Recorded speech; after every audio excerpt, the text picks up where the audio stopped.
Demain, il y a un appel à la grève, hein, vous l'avez dit. Alors, Force ouvrière a rejoint le mouvement à cause des réquisitions lancées par le gouvernement. Essentiellement, oui. Quel pourcentage de grévistes à Force ouvrière? Est-ce que vous avez des chiffres? Est-ce que vous avez des prévisions de grévistes pour demain? Alors, on n'a pas de prévision de grévistes parce que c'est toujours... Et puis après, vous savez, il y a les chiffres de la police et les chiffres des organisations syndicales.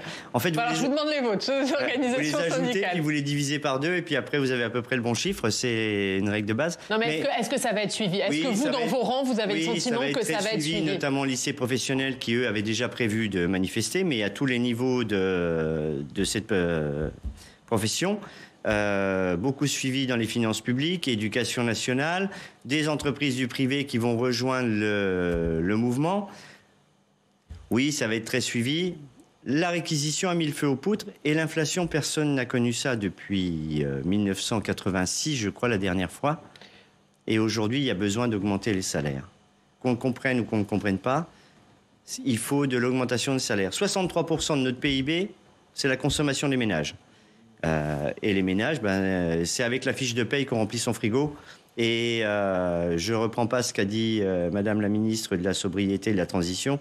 Si le frigo est vide, il faut le débrancher. On ne veut pas de frigo vide. On veut pouvoir continuer à nourrir notre famille. La grève sera très suivie, c'est ce que vous nous dites. Est-ce que vous appelez à une grève reconductible? Ou pour vous, c'est un appel à la grève demain et puis on verra pour la suite? Alors, demain, il y a mobilisation partout en France, y compris par la grève. Et après cela, c'est les assemblées générales qui décideront là où ils veulent reconduire la grève. Dans le communiqué intersyndical, on dit mobilisation partout en France, y compris par la grève. Mais est-ce que vous souhaitez qu'elle soit reconduite, cette grève, notamment dans certains secteurs? Alors, vous voyez, je suis secrétaire général depuis le 3 juin.